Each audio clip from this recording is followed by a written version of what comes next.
Usungalo programu la nya fo anko beke sugu de la maraka kan fo ni juma doro juma anyo di dewra bugu misirima ni juma salira ambe tafsiri kesnya kele o ye juma dewra bugu misiri kono o ni inshallah ñininkali min kɛra ko i ka jakatil fitiri ko e be se ka boya ka ci ka taa yɔrɔ wɛrɛ wa jakatil fitiri e be yɔrɔ min i ka jakatil fitiri be di olu de ka fantaw ma e be yɔrɔ min i bi ka jakatil fitiri do ka fantaw ma mais n'a y'a sɔrɔ e be yɔrɔ min fantaw tɛ balo min na comme a be jamanaw dɔ la fantaw tɛ balo min na fantan tɛ n'i ye balo d'a ma n'a b'a min na a ma jare ko i ka jakatil fitiri bɔ i k'a ci yɔrɔ wɛrɛ min ni jakatil fitiri bɛ minɛ ye i b'a wari de ci ka taa ye u ka jakatil fitiri sa ye donc balo la k'a don balo la k'a di olu fantan ma i b'a kɛ o cogo de la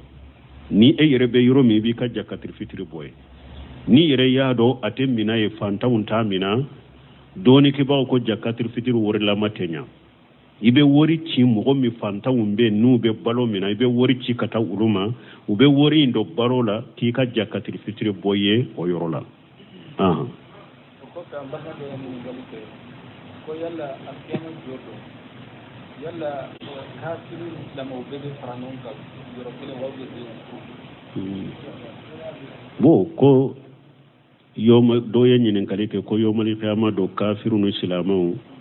u bɛɛ bɛ fara ɲɔgɔn kan kɛnɛ kɛlɛ bɛɛ de bɛ kɛnɛ kɛlɛ kan mais ala bɛ kafiru fajayyalina bainahum kafiru ni mu'minu ala b'u fara ka bɔ ɲɔgɔn na kiyama kɛnɛ kan mushrikuw kafiru n'u ka jama bɛ taa i jɔ dama donc mu'minu b'u dama mais a bɛɛ bɛ kɛnɛ kɛlɛ de kan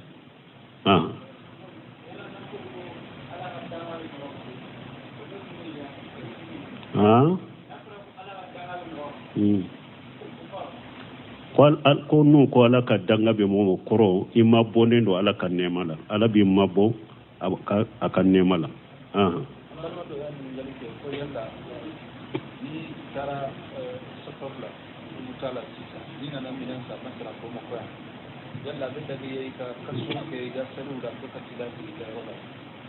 bon ko ni mɔgɔ dɔ ko dɔw ka ɲininkali ko n'i ye taama kɛ misali la e bɔra i ka dugu la i nana Bamakɔ yan fo katibo be kasuru kebe kuma fula de be ni na don kibaw bolo jamhuru bolo ibe ta tama ke kata dugu la ni ya ngania ni sera imbetile nani ke dugu yin kono ndo na do mi ani boybo do mi o senta la mbetile nani ke dugu yin kono jamhuru bolo ni sera o dugu ina ite jate tama de be salli dafade ni bora sira la sani kasi duguma ibe dogo sallila ni de jamhuru tay mais cheikh sila buntemi ako ako nima iqamatil mutlaqa imo nganiyaye ka fo nin tara nin dugu ina be sigi yete ima o nganiya dugu ina ika ibe o dugu ina itale o dugu ina kito o dugu ina dilolo me haju de la ni haju ni makonya na bora dongo do ne be bonin dugu kono ako ni tara dugu mina ye tama ke kata dugu mun ni nganiya de ye kalo kelenke o ye kalo fulake o ye kalo sabake ibe jate tama dende ni kelen salire ibe fulade salli mais ni sallira almami no fe ibe salli dafare cheikh sira bunte mi aka hakina ben ninka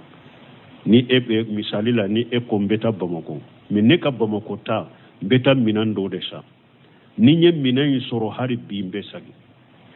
bo ina na Bamako o minan de kononi kama minan de mesoro mais abe hakilila dongo do ni minan koni soro la ne beta de ika Bamako sigi dilolembe o minan de la ube ka Bamako sigi dilolembe haju do de la fokato haju nyana boye tama dende ni haju nyana bora teleyala fule ni haju manyana boya teleyala ni be haju makono ni reye tama dende ibe debo sallila ni kelen sallila ni yeso sira bunte me aka hakilina Sheikh Muhammad bin Salih Uthaymeen rahimahullah de fana be ninde giriya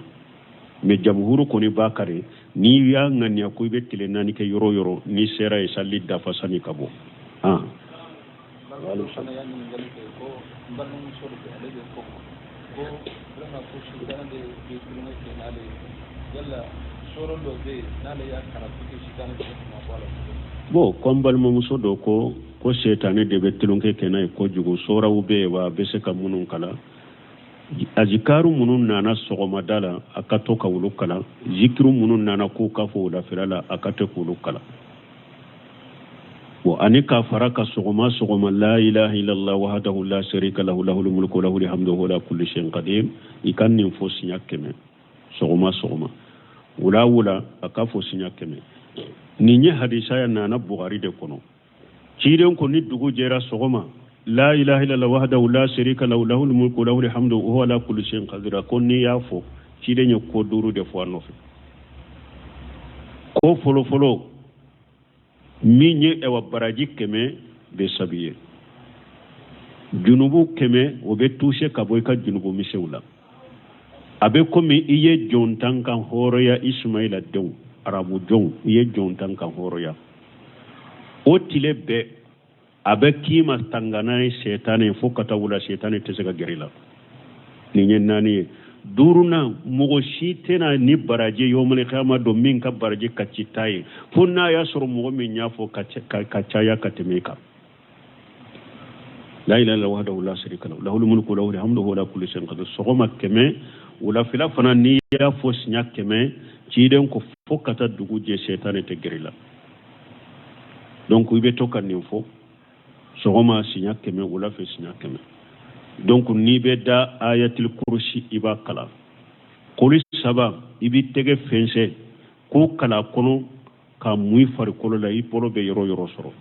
ibe sage fense sage ka bolo fula fense ko kala kono ka muy far kolo la ibolo be yoro soro ibe sage ka fense ku saba kala la ka muy far kolo ibe be yoro soro sinya saba kide nyere na be da suwo tumbe ninke hari tumame abanana ayere tese kake an ba ishetu tumba atege fense de ku kala kono kamu afarila ide sallallahu alaihi wasallam ni be da ibe nununke na no yaraye ika salijita sunna do ni mo be da ika salijita kada o eciren ka sunna ibe salijita kada donc kanun do awfo ni yen nunun fo kacha ala fe ni ala ni do nunun mina ye ni shetane mabonyo abe maboyla ni ala sunna parce que mo do be se ka fo ne yen nimbeke nemi nimbeke me amane bila de fote ciiden ka kuma wala de fote do nunu na de fo nyini e yere de fesisa ciiden ye do munun ke kube minye na ye jikru munun ke kube ninye e yo fo e ko uma anye de fote jikru nunu na de fo nyini e de famfelala imayo fo ni shikai idon kan ni fana isai ala te isai koy ibe dankaniya ala kade ka fenyina fede ala ben ninkede ibe ala delini dankaniya de ala te delini sikasikai imma ala soso dobe e fana bolo ube ko dobila la hala dobila mimba balini ka dawute jabi liman ya doya baye ube ala nya siranya doya beila ube junubu dobila ube ala soso dobe bolo mimbi balini ka dawute jabi donc dowa munun fora kube ninya nama etanye kana defo nyini duwa na de defo nyini yere de fam fela la sisa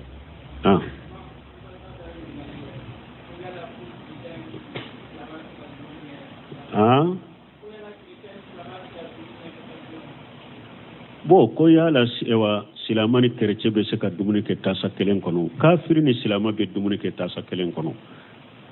la yanhaakumullahu anil ladhina lam yuqatilukum fi ad-din wa lam yukhrijukum min diyarikum an tabarruhum wa tuqsitu ilayhim inna la yuhibbul muqsitina yahudiyaw ciden tilela yahudaw be dumuni to be cide ambita beta do silamani kafir be se ka dumuni ke minan kelen kono me kafir mi al harabiyu silamani ode tese ka kenyon fe kele bi ni kafir mince silamani ode tese ka je itese ka hinna odela ko man ka teme od ini ode che me kafir ala ko nami kele ama mogo deme ki kele ami la boy kaddu kono ne alati balika nyuma yake oye donc kafir ni islam be se ka dumuni ke minan kelen kono kere ewa kafiru tumbe yahuda tumbe cide dumunu to be cide ambete abadu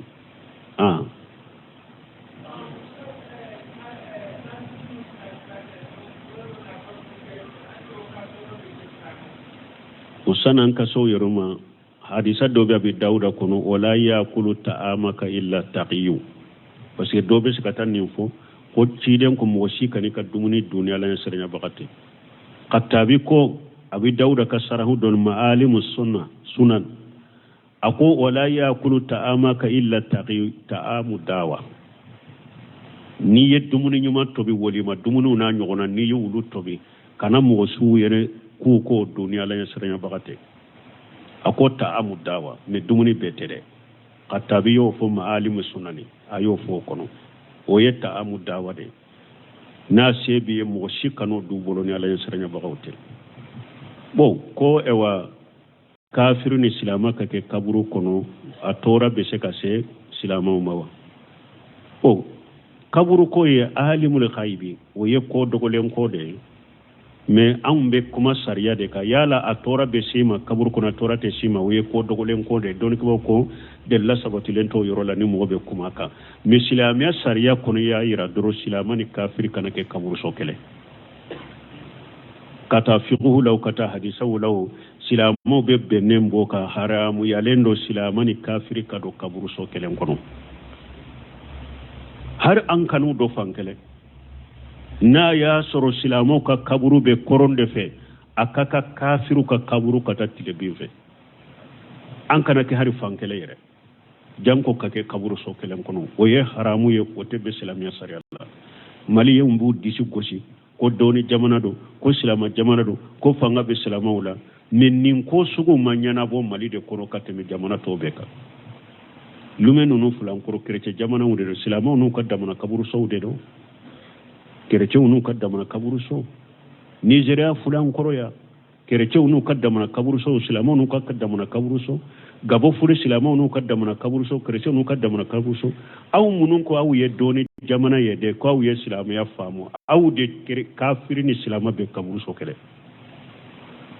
ni be sega talla kare cogodi jamana munun ye krece jamana yere de nu ka silama ka dogolu ye nyaanyi no tala silama ni wa krece te kaburu so aw munun ko kaw ka chafanga be aw de la keme ko bi kononto ni duru ye aw ye duru ye mo toye aw de desira kanya suru nin ko sugula mali de ni be kafir ni silama be kaburu so kele ambe ala de le bochogo nyuma ala kanu ya nyu kono kasoro hari ka figu mu bilani na hari fiqhu atebe silama ni kafiri ka do kaburu so kele kono silama sara jennenta mo wa alaykum salam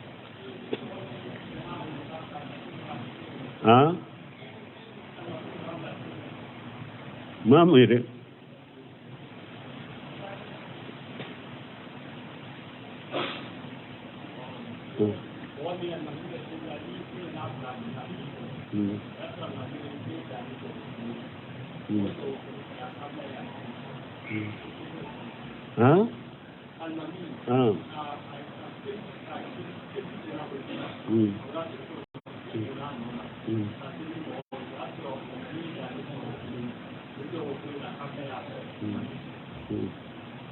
eba do ko kabla ye joko kele bo do ko kabla ye alimami soro chogodi joko kele almami bora sali saliji tina tara alema femfo e bo do kabla yo soro chogodi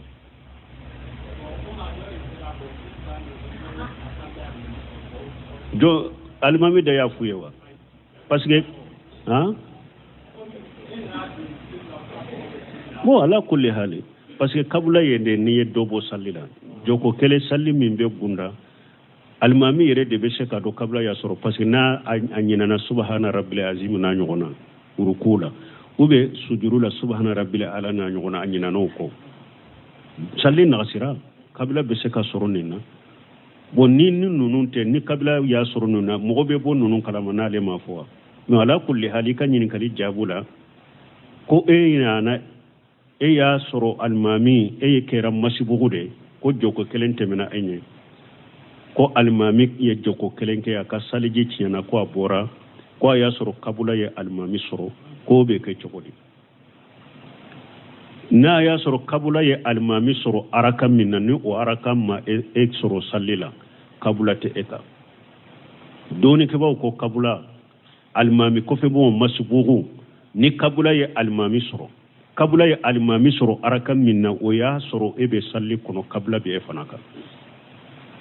ni alimami ye kabula ke anofe o ya alimami tugu nyogona ye bon ni e yere fara yi ka salli dafa sani ka salamu bila kabula ke parce que kabula folo yo ka alimami tugu nyogonya de nofe mais ake yoroto ye parce que kabula ye kabula salam e fule ka kabula ke kabula araka ou be kabula araka atayni e ka kabula ka arakan kelenya ou be arakan fula irenye ko kabula ti wasanina ni kabula ye alimami soro arakan minna o ye e soro sallila ni alimami ye kabula ke be kabula ke anofe mais ni yere fana ka salli dafara sani ka salamu bila ibe kabula fulana ke hein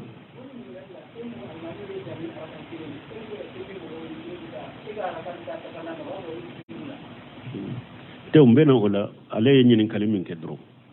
o ya almami ko femo kabla ya almami sarabe soro ne masubugu e fule ka fo chogomi kabla ya almami soro arakam folo de la o arakam folo ma e soro sallila doni ke ba ko kabla te eka ni almami yere tora sallila ye kabula ke ibe kabula ka no fi atugo nyogonya wo ka wajibi mais ni yere ka salli dafa kabla wuretila parce que kabla min ya almami soro aya soro raka min me soro sallila kabula te eka bon na kera nin chogola na diri de do anko akeli ye ko do be miru la dro ku fo ku nyine kola na ya soro anyogona ye mugo soro kabula ye almami soro e kera masibo kabula ye mem soro kabula te eka ya almami masibo min kera masibo kabula worete eka ite kabula kede parce que kabula ma e soro bon jama ka salli be ba enyo ote bon munun tumbe almami no fe sallila nu ulu ka salli dafara enye parce que masibugo ye ko fula de bubolo imma ina e fara nyogonya ngania una salamu bilinye ita to ina dafani re wote imma una fo amba kono una fo ambi kono ni ita to dafa ibe salamu bilinu ye nintewa bon nin ko fula be na ya soro mudumun tumbe alimami folo inofe kabula ye wulu soro alimami folo inofe nu ye e ka fara nyogonya de ngania ubu ka kabula ke ka salamu bila ibe ta to dafa nu mu ka fara nyogonya ngania e wulila ibe ta to min dafara kabula minye wulu soro donc ni e nana e wa kabula minye wulu soro ubu ka kabula ke ni e nana ye taya ke ye salamu be salamu bila unofe aba ke nin chogore na asera kake parce que nya fo chogome no ko suga ke le ka gele ko kabula bale soro arakam folo la au bo do ka soro le mo fo awe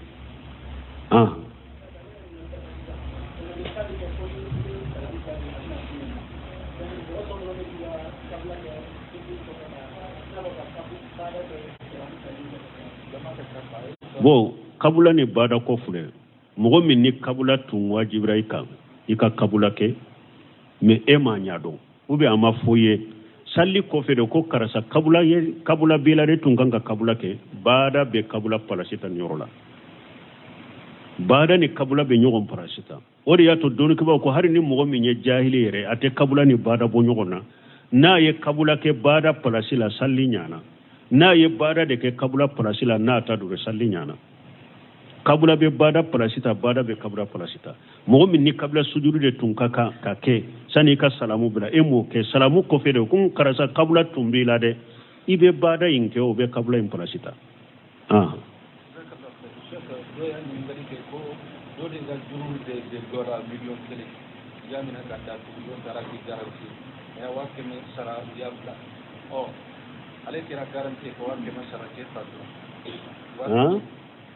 doga million kelen de dollar ya mina kadda ko wati ko faga wal kasar ko wati ce do na garanti aya wake met ta jadi kabla wake mina tani bita ala ya ke ofana fami disa wake men abe jonka wambe min foni ero ko mogo de do aka juru tumbe mogo dola million kelen juru tumbe min na seta ye ka juru isra aya mina kado kasola mo ko dode ko jurumani tigi ma aka ewa fantai mbo kasola ko ale ye garanti ta abe juru insara million kele insara aye wa keme sara me sana ka wa keme fulana insara minye garanti ta o fatura wa keme juru be jonna sisa bo folo la folo ambe na folo tigu hakili jigi fanta ni sede taye ka ika juru sara ni ya mina kado kasola ya tonyo lagara ina be kiri tigala fe wa in kana ju usratu fa najratu ila maisara oye alaka aya alako ni ka jurube mogola ni fantando do sede taye ala koy ka ma kono de foni ala noya kai aye fe ngure fo min kausa ha ma kono li wanta saddagu khairul lakum akoy ka jurun sadakata mayre ka yafa mayre ko de yawma hera ire katima kaninika akan nin famude ni ka jurube fantala ni sede taye cinyala kasara ni ya awore famala ube tara do kasola ya tonyore iya tonyo yomali khama do ina be kiri tige alafe useminu ben nin foni aya tafsir la suratul baqara kunode dondola sugu tafsir la ndella kan nin fona fo maraka kanna jamala ko mugo ni ka jurube fantana iyire ya do setaye hara kanini kana kani ni ya kani ya tonyore janko kamina kata do kasola nko yetto nyali bele wade ja mogo dobe ayen nimme patron do ka jurube mogo do la ko be ale de ci kata atigi kane ko jurube min na yera ya ka so yere bilade atena na wati la te bobo wati la na be sira kanini nyube na be sira mogo kanai tuma me ale yen nimme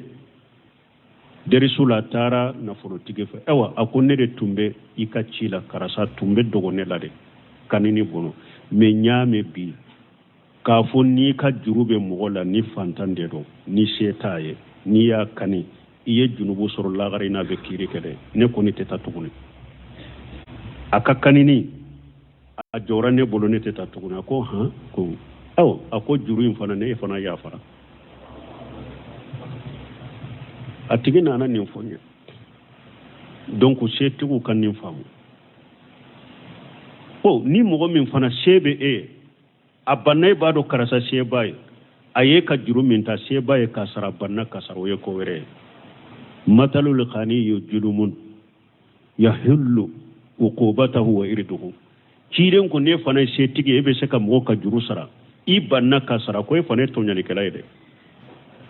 i ka janga katali dagara tigiye i ka farikoro korofoli dagara tigiye nka jurube karasala banna kasara ciden ko ifana e tonya dikalaide ni sebiye i be se ka mogo ka juru sara i banna kasara ko ifana e tonya dikalaide illa jabali dagara tigiye na tigi ya do niya na yi wele yoromi i be se ka nyange i ba ka wori sara a dagara fana ko kilare o yere sebiye banna kasara wala bon na ya soro ni min fule ninye fantam min fule ninye na don na kasola ni sede tuntaye ayire bado sede taye kasara na fulo tigi ya tono ko jantanyo kona la ikanake na ya soro seba ya banna kasara de na fulo tigi ya mina kado kasola pura ka juru sara nyinin kalibe na yoro juma sisa minye garanti konita ni mugo mina na mugo ka juru koro e minye garanti ta atoye ne ba sara ne be juru sara juru mbora fantana sare abede ka ni eye garanti ta mugoye ko karasa toye ne ba ka juru min bala be ne kan ba sara donc juru mbe ede ka sisa abora fantanka koy juru mbe ede ka donc wa keme na ya sara wa keme doyi na ma sara fatura a juru be ale de la ka cie min be kan na fulu min be nu ba ka juru sara juru munun bala nu ba sara sani cie katila u be nin wa keme boala kadi atigima parce que ale de ya garanti ta kabila yere ka na ale yere ya ta kabila yere ka dura bora fantainka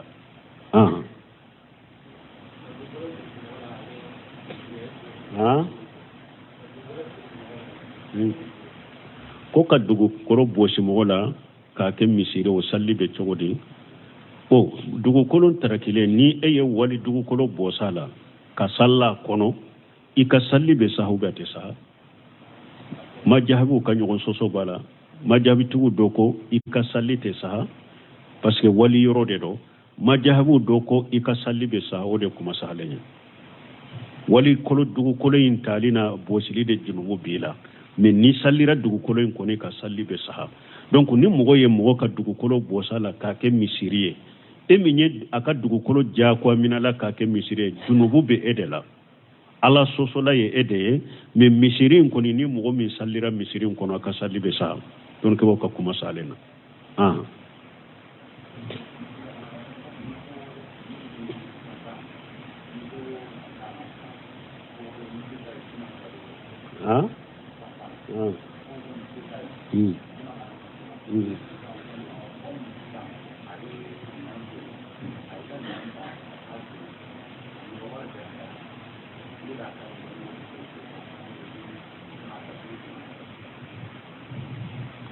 bon abe comme mboro de la saison ko ni anko fanta ni seta e kana datugo ko do tar e kam minan fere minaye aye wori do sara ama to sara e kanka kani imanka kani kanka do kasolawa ni fantante nyo be fo fen kono sisa anko fantande ni yere yado seta e odankani abi bolo kana kani yere fa najratu ila maishara ala yere de koy ka makono funna yen no yasoro kana kani ibe makono ni ke fo ka no yasoro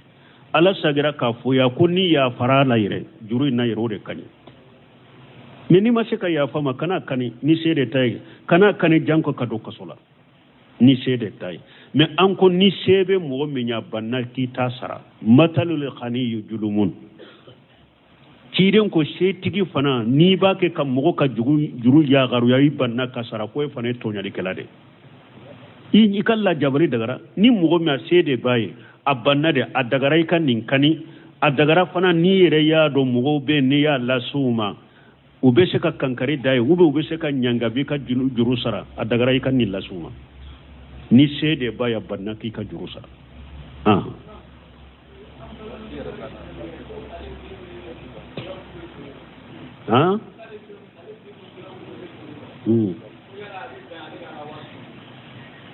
bon kwambalma do ko ale ka dembe drogu de fera be daga ka wori duwa amma daga akan nin ka wori du parce que na yenni wori duwa ya deme ala sosoni ala kotala donc an kon nafolo ke cogo fula de bala de nafolo do be jati de haramu yara nafolo do be bara cogo de yo haramu ya an ko bara cogo ye nafolo mi haramu ya komi mogo mi ye drogu de fere ka wori soro ube ka dolo fere ka wori soro bara cogo de ye ni nafolo haramu ya ube iriba nafolo bara cogo de ya haramu ya abe min bolo haramalendo ale ka du menna dira mogo mina dagara e kamina men nin ko sugu drogue fere la ika ale ka wori toye yere koroshi kama ani fana akake ale fana ma nyangiliye pura ka drogue fere into de kanyo parce que ni silamiya sariya be ni mogo soro la drogue fere lideda ikanka fagade إنما جزاء الذين يحاربون الله ورسوله ويشاءون في الأرض فسادا أن يقتلوا كتا آية اللبا سعودية فلنو يمغو من الدروغ فرلا أصابتريكا إيكيري نوبي فغا وبني آية دي كلا ويشاءون في الأرض فسادا مغو بتشنالي دي چاري دوغو كولوكا fama ya laje kiri tigira ya laje ninga tinyali min fule ninye namma nin fagade hada madon te kisa ka tinyali ma ebe fagade dorogo fere la nu minana ni islamiya sariya be kan ka fagade parce que tinyali kela wude de dugu koloka donc o sugu ka wori be kan ko ye ko to abolo de na kama kankari ban ni nyangiliye bagaliye na be dorogo fere to e chokomi سبحانك اللهم ربنا بحمدك اشهد ان لا اله الا انت استغفرك واتوب اليك musungalo programu la nya fo anko abeke sugu de la marakaka fo ni juma doro juma anyo di dewda bugu misirima ni juma salira ambe tafsiri ke sia kele o ye juma dewda bugu misiri kono o ni inshallah ñininkali min kera ko i ka jakatil fitri ko ebe se ka boya ka ci kata yoro rewa jakatul fitri ebe yoro mi ika jakatul fitri be du ulude ka fantawma ebe yoro mi ibika jakatul fitri do ka fantawma menna ya soro ebe yoro mi fantawunte balomina koma be jamana udola fantawunte balomina fantante niye balo dama na ba mina amma jare ko ka jakatul fitri mboy ka ci yoro wore min ni jakatul fitri be minaye iba wori de ci kataye u ka jakatul fitri saye donc balola ka do balola ka dulu fantama iba ke o cogo de la ni e yere be yoro mi bi ka jakatul fitri boy ni yere ya do ate minaye fantawunta mina doni ke ba ko jakatul fitri wori la matenya ibe wori ci mogo mi fantawun be nu be balo mina ibe wori ci kata uluma ube wori indo barola ti ka jakatul fitri boye o yorola ko ta mbaka de ni galike ko yalla akiyama jodo yalla hakiru la mo be faranon ka yoro kele wawde bo ko yoma do yenyin kalike ko yomali qiyama do kafiru no islamaw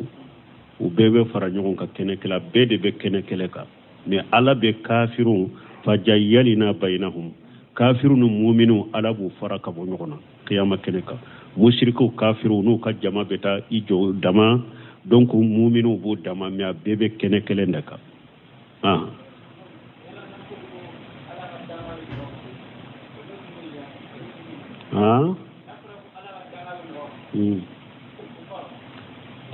ko nu ko ala ka danga be mo koro imma bonen do ala ka nema la ala bi mabo aka nema la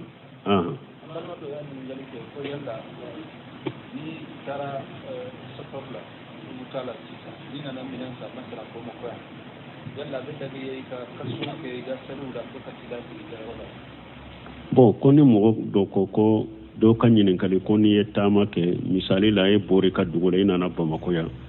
fo katibo be kasuru kebe kuma fula de be ni na don ke baw bolo jamhuru bolo ibe ta tama ke kata dugu la ni ya ngania ni sera imbetile nani ke dugu yin kono ndo na do me ni boy bo do me o senta la mbetile nani ke dugu yin kono jamhuru bolo ni sera o dugu ina ite jate tama de be salli dafade ni bora sira la sani kasi duguma ibe do bo sallila ni de jamhuru tay me cheikh sila buntemi ako nima iqamatul mutlaqa imo nganiyai ka fonnin tara nin dugu ina be sigi yete ima on nganiya dugu ina ika ibe o dugu na itale o dugu ina kito o dugu ina dilolo me haju de dala nini haju ni makonya na bora dongodo ne be bonin dugu kono ako ni tara dugu mina yetama ke kata dugu muna nini nganiya de ye kalo kelenke o ye kalo fulake o ye kalo sabake ibe jate tama dende ni kelen salire ibe fulade salli mais ni salira almami no fe ibe salli dafare sama sira bunte mi aka hakina ben ninka ni ebe misali la ni e ko mbeta Bamako mais ne ka Bamako ta mbeta minan do de sa ni nye minan soro hari bi mbe sagi bo ina na Bamako o minan de kononi kama minan de mesoro mais abe hakilila dongo do ni minan ko ni soro la ne betade ika Bamako sigi dilolembe o minan de la ube ka Bamako sigi dilolembe haju do de la fokato haju nyana boye tama dende ni haju nyana bora teleyala fule ni haju manyana boya teleyala ni be haju makono ni reye tama dende ibe debo sallila ni kelen sallila ni yeso ko sira bunte me aka hakilina Sheikh Muhammad bin Salih Uthaymeen rahimahullah fana be ninde griya me jamhuru ko ni bakare ni ya ngania ko be tele nani ke yoro ni sera e salli dafa sani kabo walu sana yani ngalike ko mbalum sori be ale ko vraiment ko shudana de kulunga ke nale yalla soro do be nale ya kana ko shudana de ma wala bo kombal mo musodo ko setane de be tulunke ke nay ko jugo sora ube wa be se kamunun kala azikaru munun nana sogoma dala akato ka wulukala zikru munun nana ko kafo da firala akate ko wulukala